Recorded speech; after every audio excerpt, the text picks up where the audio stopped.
And I remember we had a conference, and I remember this clearly, many years ago. Must have been about 1995 or 94. And there was a battle going on in Birmingham between the manhaj of the Salaf.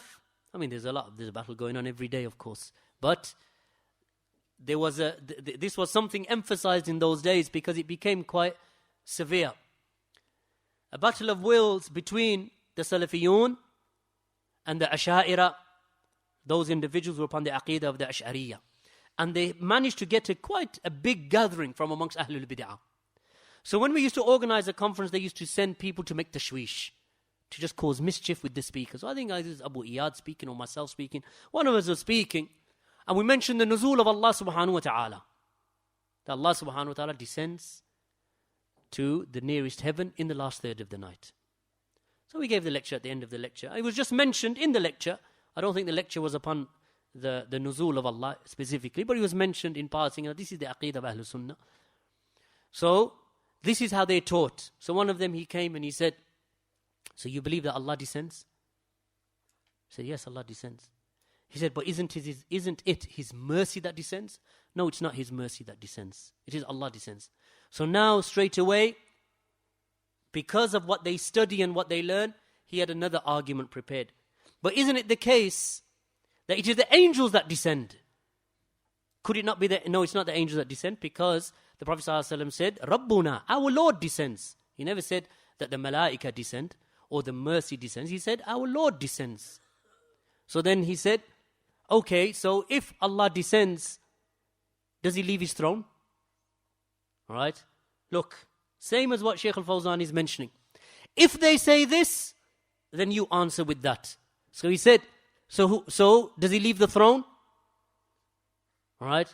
So he said, take the hadith, these are hadith which are mutawatira, take them as they are, and don't enter into speculation, because now talking about arsh, talking about the arsh of Allah in that manner, and talking about Allah in that manner is speculation, is it not?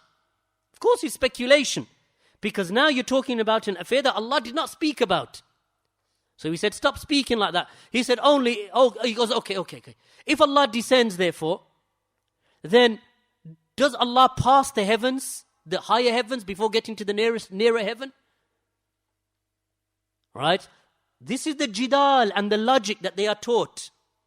We said this is speculation and this is logic. You are applying the rules of the dunya upon Allah subhanahu wa ta'ala.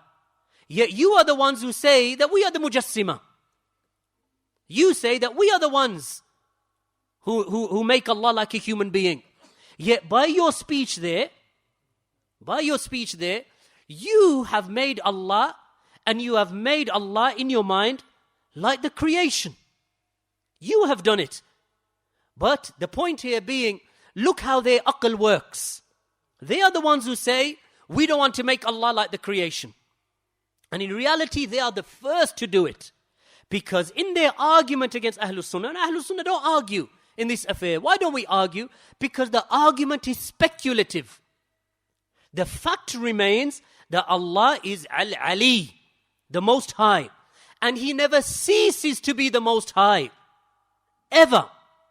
So when Allah subhanahu wa ta'ala descends in the last third of the night, is Allah still the Most High or not? Still the Most High. The ulu of Allah subhanahu wa ta'ala is something that Allah subhanahu wa ta'ala never ceases to be described with. So Allah is always the Most High. Now He is asking the question, does Allah descend? If He descends, does He leave the arsh? This is speculation. What we affirm is that Allah descends. And we affirm that Allah is the Most High eternally with a description, dhatiyya, that never leaves Him subhanahu wa ta'ala. Allah is always described as the Most High in His dhat, He Himself. So look how these people come. Now the average Sunni who loves the Sunnah, but he's not ready for this. He's not ready for this type of discussion. And we should never be ready anyway, alhamdulillah. Why? Because those people, as the Salaf used to say, they need beating from the right side and from the left side to put them in their place. But this argument, if it comes to the Sunni, Salafi who loves the Sunnah, we've always affirmed the nuzul. Why? Because our battleground is what between them? Hadith. We affirm the hadith. We submit to the hadith. We submit to revelation. Now he comes and he throws a shubha. Is that shubha that he brings, that doubt that he brings, is it revelation? It's not revelation, because what's the doubt that he has brought? So does Allah leave the arsh? Is that revelation? Is the question itself even revelation? No. Is the discussion itself have anything to do with what Allah has mentioned to us? It goes outside of that. This is what they do. But the Sunni who's naive, he'll say, well, that's a point. That's the point. I need to go and find that out. No, you don't need to find that out. Why? Because you're not going to affirm what he affirms.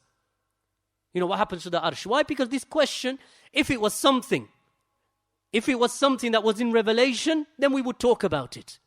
But what we do know is that Allah subhanahu wa ta'ala is described as being over the arsh.